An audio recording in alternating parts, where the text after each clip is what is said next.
Swayam Prabha. Digital India. Educated India.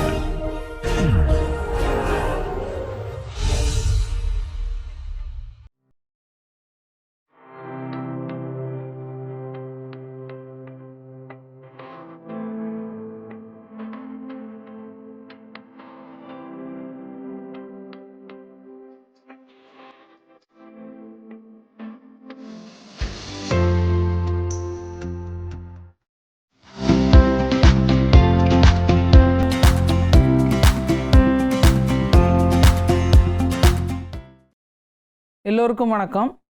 So நம்ம last கிளாஸில் இந்த ரிசல்ட்டை பார்த்தோம். எக்ஸு வந்து ஏதோ ஒரு நான் ஜீரோ லீனியர் ஸ்பேஸு, அதில் ரெண்டு செட்டு இருக்குது, எல்லு எஸ்ஸு. எல்லுங்கிறது வந்து லீனியர்லி இண்டிபெண்ட், எஸ்ஸுங்கிறது வந்து satisfying the condition span of S equal to X. இப்படி இருந்ததுன்னா இந்த ரெண்டு செட்டுக்கும் இடையில நம்மளால் ஒரு பேசிஸ் கண்டுபிடிக்க முடியும் அப்படிங்கிற ரிசல்ட்டை பார்த்தோம். அதுக்கப்புறம் இந்த கராலரியை ஸ்டேட் பண்ணேன். ஏன்னா கராலரினா எக்ஸ் இஸ் அ லீனியர் நான் ஜீரோ லீனியர் ஸ்பேஸ்னால் அதுக்கு ஒரு பேசிஸ் எக்ஸிஸ்ட் ஆகும். ஒய்ங்கிறது வந்து சப்செட் ஆஃப் எக்ஸு, அதே நேரத்தில் அதுவும் ஒரு லீனியர் ஸ்பேஸாக இருக்குது. அதை தான் நான் இங்கே வந்து சப்ஸ்பேஸ்னு எழுதியிருக்கேன். ஓகே, ஸோ அந்த ஒய்ங்கிறது ஒரு சப்ஸ்பேஸு.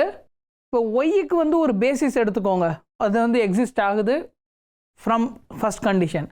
அந்த மாதிரி இருந்ததுன்னா இந்த பேசிஸ் ஆஃப் ஒய்யை கண்டெயின் பண்ணியிருக்க மாதிரி எக்ஸுக்கு ஒரு பேசிஸ் கண்டுபிடிக்க முடியும். அதை தான் வந்து செகண்ட் ஸ்டேட்மெண்ட் சொல்லுது. ஸோ இதோட ப்ரூஃப் வந்து ஃபஸ்ட்டு ஒன்னுக்கு வந்து எல்லை எம்டி செட்டுன்னு எடுக்கணும், எஸ்ஸை வந்து எக்ஸுன்னு எடுக்கணும், எடுத்துகிட்டு இந்த ரிசல்ட் அப்ளை பண்ணால் போதும். செகண்ட் ஒன்னுக்கு வந்து எல்லை வந்து பி சஃபிக்ஸ் ஒய்னு வச்சுக்கோங்க, which is a basis for Y, அதனால் லீனியர்லி இண்டிபெண்ட். எஸ் வந்து எக்ஸுன்னு எடுத்துக்கோங்க. ஸோ இந்த ரெண்டுத்தையும் வச்சுட்டு இந்த தியரத்தை அப்ளை பண்ணும்போது நமக்கு ஒரு பேசிஸ் கிடச்சிரும்.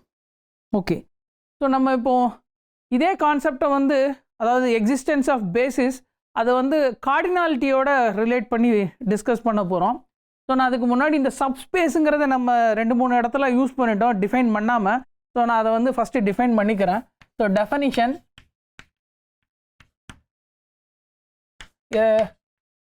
ஸோ நம்ம வந்து எக்ஸ் வந்து லீனியர் ஸ்பேஸ்னு ஸ்டார்ட் பண்ணிக்கிறோம். X is a linear space. A subset y of x, இதை வந்து எப்போ வந்து சப்ஸ்பேஸ்னு சொல்லுவோம்னா is said to be a subspace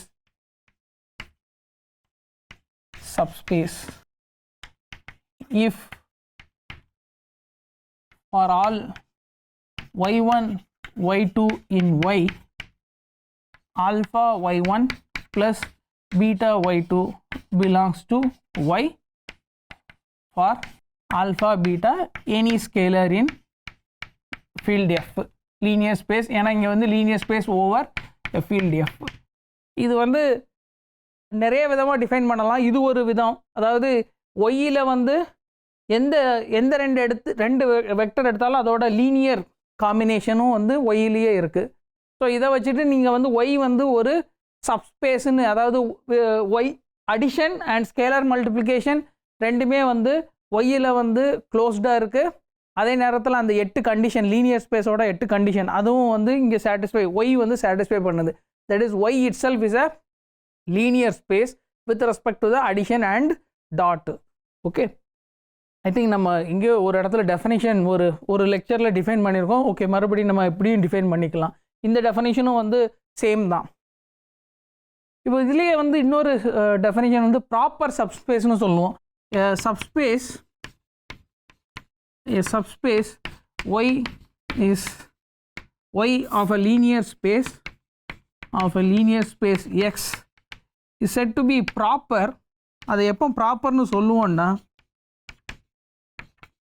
proper if y ஒரு ப்ராப்பர் சப்செட் ஆஃப் எக்ஸாக இருந்தால் போதும்.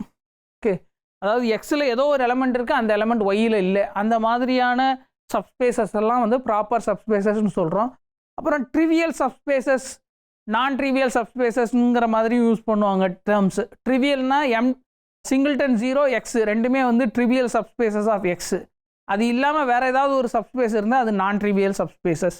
இங்கே வந்து சிங்கிள்டன் ஜீரோவும் வந்து ப்ராப்பர் சப்ஸ்பேஸ், ஆனால் அது வந்து ஒரு ட்ரிவியல் சப்ஸ்பேஸ். ஓகே, இப்போ நீங்கள் உதாரணம் வேணும்னா, இப்போ சப்ஸ்பேஸுக்கு உதாரணம் வேணும்னா set of all x. So ஆல்ஃபாங்கிறது வந்து ஏதோ ஒரு நம்பர் ஃபிக்ஸ் பண்ணிக்கோங்க. Fix alpha belongs to the field F. Okay, y equal to set of all அல்லது y suffix alpha equal to set of all x alpha x where x belongs to f. okay, இது வந்து let y alpha, then y alpha is a subspace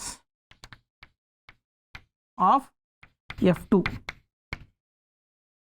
okay, இது வந்து just the set of all, இது y suffix alphaங்கிறது என்னன்னா the subspace அல்லது the line passing through origin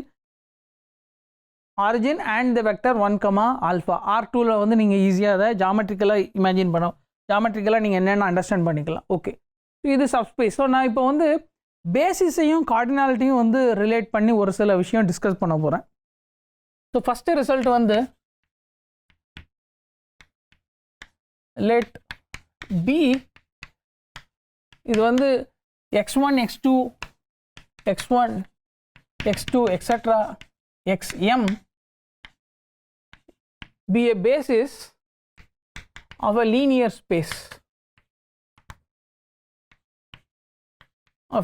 space x if L equal to y1 y2 etc yn is a linearly independent set in x. இந்த மாதிரி இருந்ததுன்னா then so cardinality of L, இந்த hash symbol வந்து cardinality of L is n. இது வந்து less than or equal to m which is cardinality of B.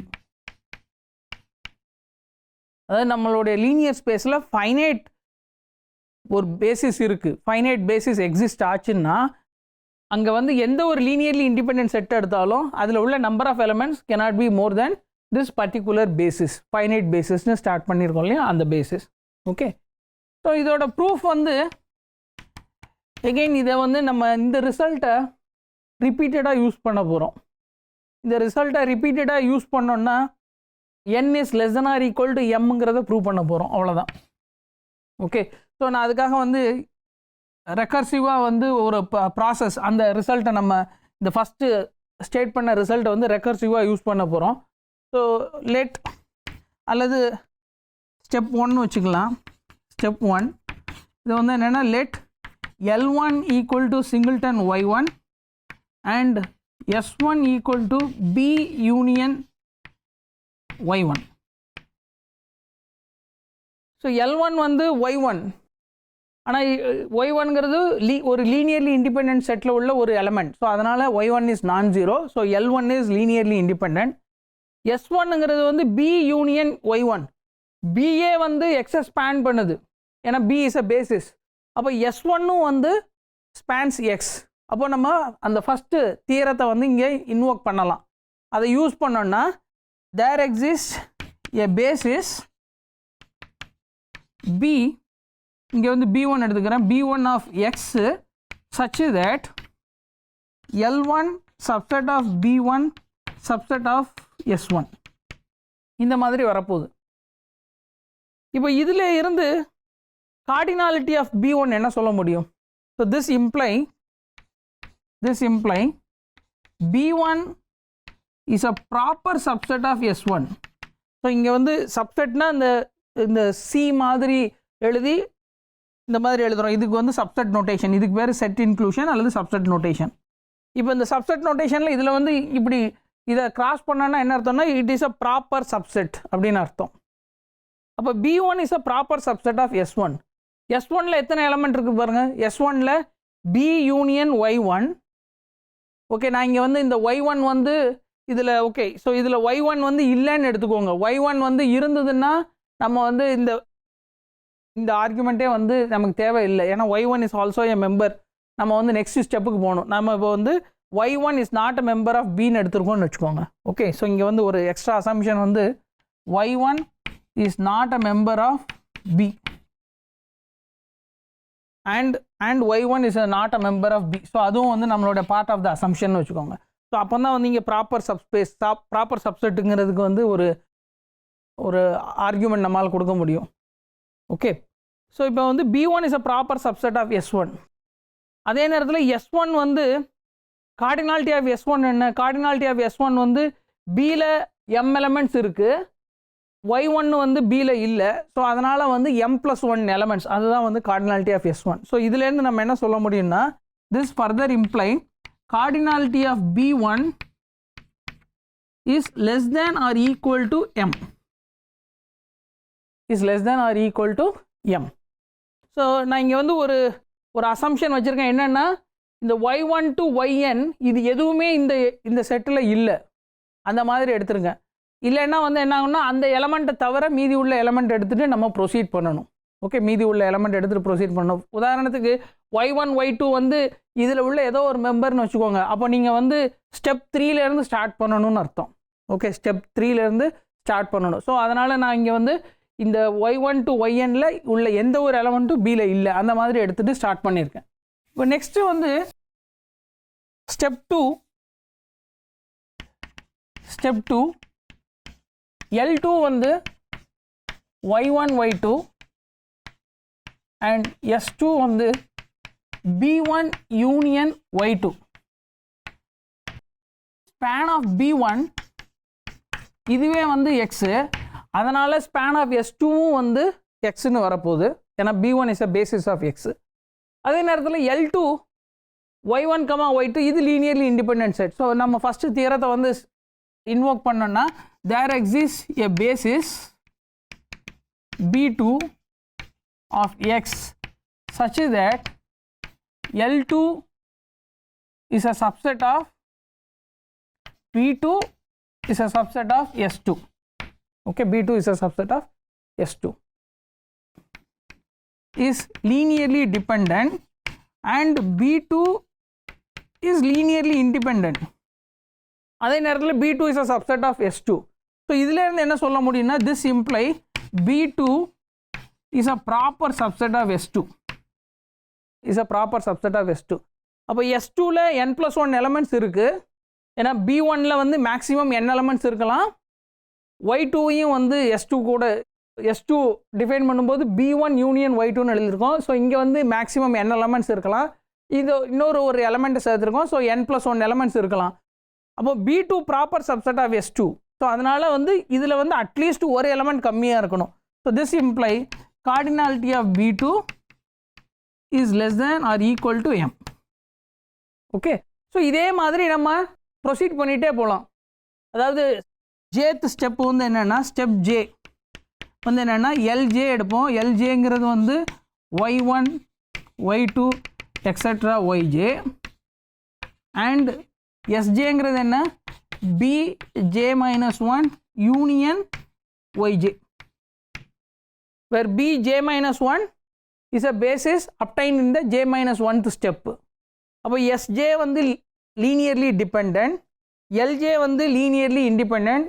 அந்த previous ரிசல்ட்டை use பண்ணும்போது there exists a basis bj such that lj is a subset of bj is a subset of sj. Okay, மறுபடியும் இங்கே வந்து bj linearly independent, sj linearly dependent. So cardinality of bj is less than or equal to m cardinality of sj -1. Okay, sj -1. ஏன் cardinality of sj -1ன்னா, ஏன்னா இங்கே வந்து ஒரு எலமெண்ட்டை remove பண்ணோன்னா, yj வந்து ரிமூவ் பண்ணோன்னா bj-1 is a linearly independent set. Okay, linearly independent set. So அதனால் வந்து இதோடைய கார்டினாலிட்டி ஆஃப் bj வந்து at most m. Okay, and cardinality of bj is less than or equal to m. So இதே மாதிரி எத்தனை step நம்மளால் proceed பண்ண முடியும்? ஏன்னா நம்மக்கிட்ட இருக்கிறது வந்து n வெக்டர்ஸ் தான். ஓகே, நம்மக்கிட்ட இருக்கிறது n வெக்டர்ஸ் தான். அதை தாண்டி நம்மளால் ப்ரொசீட் பண்ண முடியாது. அதாவது இந்த ப்ரொசீஜரை ரிப்பீட் பண்ண முடியாது. ஆனால் நம்ம என்ன ப்ரூவ் பண்ணணும்னா n is less than or equal to எம்னு ப்ரூவ் பண்ணணும். ஸோ நம்ம ஒரு கான்ட்ரடிக்ஷன் எடுத்துக்கலாம். Suppose that m is strictly less than n. m is strictly less than n. So நம்ம வந்து இந்த கேஸ் எடுத்துக்கலாம். let j equal to m. let j equal to m. இங்கே வந்து யூஸ் பண்ணுங்கள். ஸ்டெப் ஜேன்னு போட்டோம் இல்லையா? ஸோ இங்கே வந்து j equal to mன்னு எடுத்துக்கோங்க. தென் lm which is y1 etc. ym and sm which is bm minus 1 union ym, okay, where lm is linearly independent and sm is linearly dependent and span of sm equal to x. ஏன்னா bm minus 1 is a basis. ஏன்னா bm minus 1 is a basis. So நம்ம ரிசல்ட்டை use பண்ணும்போது there exists a basis b suffix m of x such that lm is a subset of bm is a subset of sm and cardinality of bm is less than or equal to m. okay, cardinality of bm is less than or equal to m. ஏன்னா ஒவ்வொரு ஸ்டெப்லையும் அதையும் நம்ம வந்து ensure cardinality of bj is less than or equal to m அதையும் வந்து ensure பண்ணிகிட்டே வந்துட்டே இருந்திருக்கும். இப்போ இங்கே பாருங்கள், எல்எம்மில் m வெக்டர்ஸ் இருக்குது, அதே நேரத்தில் பிஎம்லேயும் at the max m vectors தான் இருக்கலாம். ஓகே, ஸோ இதிலேருந்து நம்ம என்ன சொல்ல முடியுமா? இந்த ரெண்டுத்தையும் கம்பைன் பண்ணோன்னா this implies lm is equal to bm. lm is equal to bm. Okay, ஆனால் எஸ்எம்ங்கிறது என்ன? எஸ்எம்ங்கிறது வந்து bm minus 1 union m plus 1 y suffix m plus 1. Okay, y suffix m plus 1. அப்போ இங்கே என்ன ஆகும்னா this imply y suffix m plus 1 belongs to span of bm. ஆனால் bm is lm. bm is nothing but lm. That is bm is nothing but lm. So y suffix m plus 1 belongs to span of lm. That is y suffix m plus 1 is a linear combination of y1 to ym. So நம்ம இங்கே என்ன conclude பண்ணியிருக்கோம்னா ym plus 1 equal to some a1 y1 plus etc. plus am ym for some scalars a1 to am and at least one aj not equal to 0. இதுதான் வந்து contradiction to y1 y2 etc. yn is linearly independent. Okay, this is a contradiction to our assumption y1 y2 etc. yn is linearly independent. அப்போ இந்த contradiction எதனால் establish ஆச்சுன்னா நம்மளுடைய assumption m is less than n அது வந்து தப்பு. Okay, so m is less than nங்கிறதுனால நம்மளால் வந்து y suffix m plus 1 ஒரு வெக்டர் ப்ரொடியூஸ் பண்ண முடிஞ்சுது which is a linear combination of y1 to ym. ஆனால் அது வந்து contradiction to the given assumption. Hence நம்மளுடைய assumption வந்து தப்பு. So this implies n is less than or equal to m. Okay, n is less than or equal to m. அப்போது ஒரு linear ஸ்பேஸில் finite ஒரு பேசிஸ் எக்ஸிஸ்ட் ஆகுது, அதோட cardinality ஃபைனைட்னா any linearly independent set cannot have more than the cardinality of the basis, that particular basis. Okay, so இதை வச்சுட்டு நம்ம ஃபஸ்ட்டு என்ன சொல்ல முடியும்னா,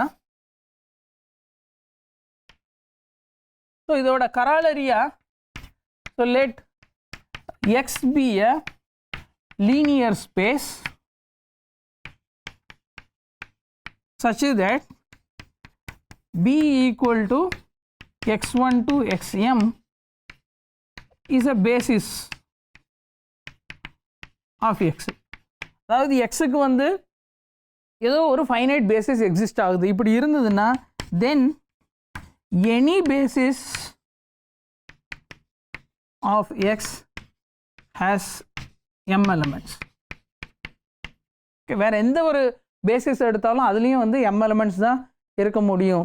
ஸோ இதோட ப்ரூஃப் வந்து, ஸோ நீங்கள் வந்து B1ன்னு இன்னொரு பேசிஸ் எடுத்துக்கோங்க, அண்ட் பிங்கிறது வந்து கொடுத்துருக்க பேசிஸ். இப்போ B1 is linearly independent.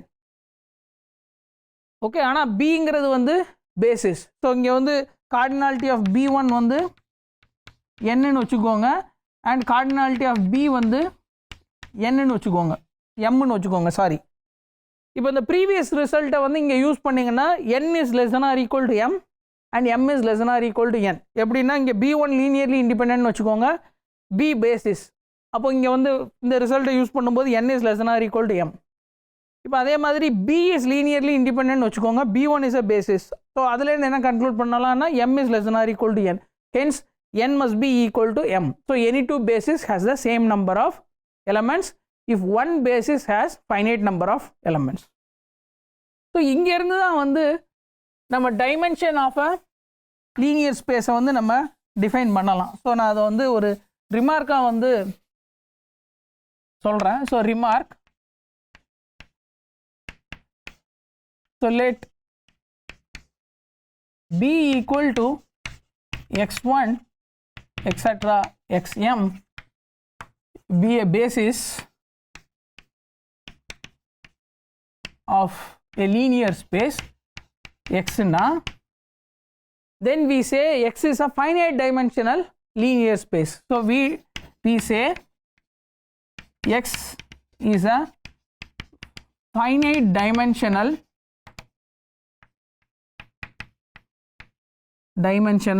linear space, and we write dimension. So இது வந்து dimension, அதோடைய short form, dimension of x equal to cardinality of B, which is m.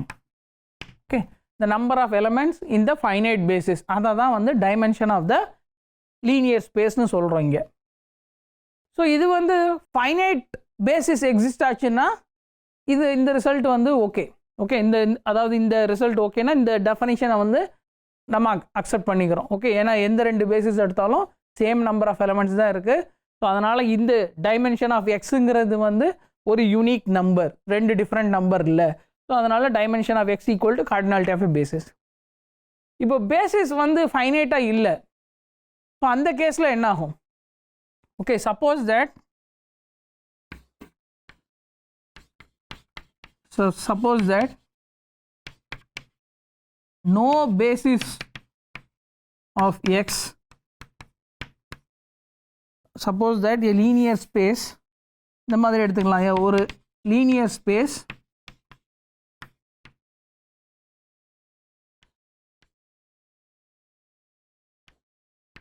has no linear space x has no finite basis. அதாவது ஏதோ ஒரு linear space எடுத்துக்கோங்க, அதில் வந்து finite பேசிஸே இல்லை. அப்போது அதோடைய கார்டினாலிட்டி வந்து என்னவாக இருக்க முடியும்? அதோடைய கார்டினாலிட்டி கவுண்டபுளாக இருக்குமா அல்லது அன்கவுண்டபுளாக இருக்குமா? இப்போ இங்கே வந்து நம்ம ஃபைனைட்டுக்கு ஒரு ஆர்குமெண்ட் பார்த்தோம். அதாவது ஃபைனைட் பேசிஸ் எடுத்தோம்னா லீனியர்லி இண்டிபெண்டன்ட் செட்டோடைய கார்டினாலிட்டி வந்து cannot be more than the finite அந்த cardinality of the finite basis. இப்போ அதே மாதிரியான ஒரு கொஸ்டின் வந்து என்ன வைக்கணும்னா, சப்போஸ் நம்ம வந்து ரெண்டு பேசிஸ் எடுத்துக்கலாம். பிங்கிறது ஒரு basis, B1 or bases of X. Okay, ரெண்டுமே வந்து இன்ஃபைனைட், கார்டினாலிட்டி வந்து இன்ஃபைனைட். இப்போ கார்டினாலிட்டி ஆஃப் B வந்து கவுண்டபுளாக இருந்து கார்டினாலிட்டி ஆஃப் B1 வந்து அன்கவுண்டபுளாக இருக்க முடியுமா? அதுதான் நம்மளுடைய கொஸ்டின். ஓகே, சப்போஸ் அந்த கார்டினாலிட்டி வந்து நம்ம என்ன கொஸ்டின் வைக்கிறோன்னா, question suppose cardinality of B is cardinality of natural number. So can cardinality of B equal to and cardinality of B1 equal to cardinality of real numbers. அதாவது ஒரு பேசிஸில் countable number of எலமெண்ட்ஸும் இன்னொரு பேசிஸில் uncountable number of எலமெண்ட்ஸும் இருக்க முடியுமா? So இந்த கொஸ்டினுக்கு வந்து ஆன்சர் வந்து நோ. ஓகே, நன்றி.